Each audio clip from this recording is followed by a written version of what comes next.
দুটোই দেখবো। ওটা বেসিক্যালি ওটা আগে গোপাল সাধু ওটা আগে দেখো। তোমারটা এখন দেখাবে না? হ্যাঁ পরে রত্ন সাধু মীন লগ্ন কর্কট রাশি। ওই এটা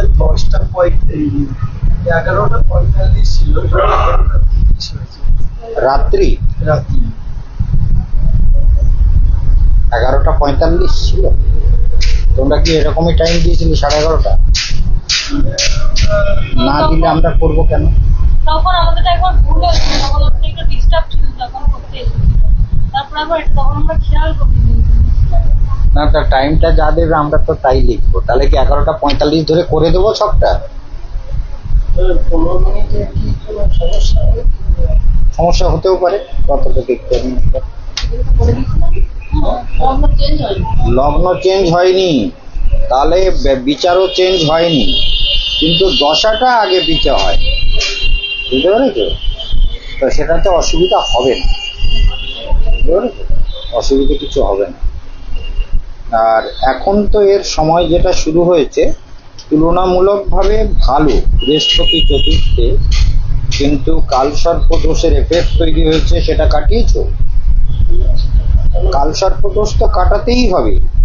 কেতু মঙ্গল একত্রে কর্মস্থান পিতৃস্থান পুরো ডিস্টার্ব করবে, পিতৃ সম্পর্কের মধুরতা থাকবে না। মনটা কিন্তু খুব ভালো, কথাটা ভালো করে শুনবে, মনটা ভালো, মানসিক ভাবনা ভালো, এবং দেখা যাচ্ছে পুষ্যা নক্ষত্রে জন্ম, একটু ঠান্ডা জাতীয় রোগ হতে পারে, কিন্তু মানসিক ভাবনা ভালো, কিন্তু চিন্তা লেগে থাকবে, এবং কর্মস্থানটা ডিস্টার্ব, কালসর্প দোষের তীব্রতা রয়েছে। আমরা যা দেখে দিয়েছি এর কিছু চেঞ্জ হয়নি। তো প্রতিবেশী ক্ষেত্র মোটামুটি ঠিক আছে। বন্ধুস্থান রাহু বসে আছে, তো রাহু রবিতে চিন্তা বৃদ্ধি করে, এবং কেতু মঙ্গল একত্রে হয়ে গেছে, যার জন্য রেগে যায় মাঝে মাঝে, ঠিক বলছি তো? অত্যন্ত রাগ হয়ে যায়, এবং রেগে যাওয়ার জন্য কি হয়, জীবনে এত ক্রোধী হয়ে গেলে, রেগে গেলে, তখন অধৈর্য হয়ে গেলে শান্তি নষ্ট হয়, নিজেরও নষ্ট হয়, আর যাদের উপরে আমি রাগটা প্রয়োগ করি তারও নষ্ট হয়, তাই না? ভালো করে শুনবে, ক্রোধ এমন একটা জিনিস, আমি ক্রোধী হলাম তো আমার নিজের শান্তি নষ্ট হলো, যার উপরে ক্রোধের প্রয়োগ হলো তারও শান্তি নষ্ট হলো। কথাটা বোঝা গেল? তাহলে শান্তিটা কিন্তু একজনের নষ্ট হয় না, দুজনেরই নষ্ট হয়।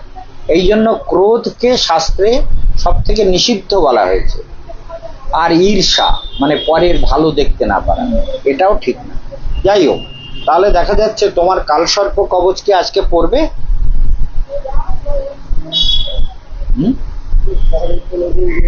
পয়লা জুন শনিবারে কালসর্প দোষ কাটাবার দিন আছে অবশ্য। তোমরা যদি ওই দিনকেই নেওয়া যায়, পয়লা জুন শনিবার, এই শনিবার। শনিবারে কি নেবে? ওর কালসর্প দোষ কাটিয়ে নাও, না হলে কিন্তু এ মাঝে মাঝে খুব অধৈর্য হয়ে পড়ে, এবং রাহু কেতু মঙ্গলের জন্য ভাগ্যস্থানটাও ডিস্টার্ব, এই জন্য রক্ত প্রবাল পরানো খুব দরকার। আর রক্ত প্রবাল আর পিত পোখরাজও পড়তে হবে। তো দেখো চেষ্টা করে। আর এমনিতে পিত পোখরাজ করলে ওর শরীর মন সব ভালো থাকে, এইটার চেষ্টা করতে হবে। না হলে টোপাজ দিয়ে দাও, যদি টাকা কম থাকে দিয়ে দাও, কিন্তু কালসর্প কবচটা অবশ্যই করা, ঠিক আছে? তাহলে মামনি, এটা হচ্ছে সন্তান যোগ 10 বৃহস্পতি 5। হ্যাঁ, এখন তো সন্তান নিতেই পারো, 26 পর্যন্ত ভালোই সময় চলবে। অর্থাৎ সন্তান লাভের জন্য যদি পোখরাজ না নিতে পারো, একটা টোপাজ আর কালসর্প কবচ নিয়ে নাও, আর সঙ্গে একটা যদি সন্তান গোপাল কবচ পড়ো তাহলে আরো ভালো।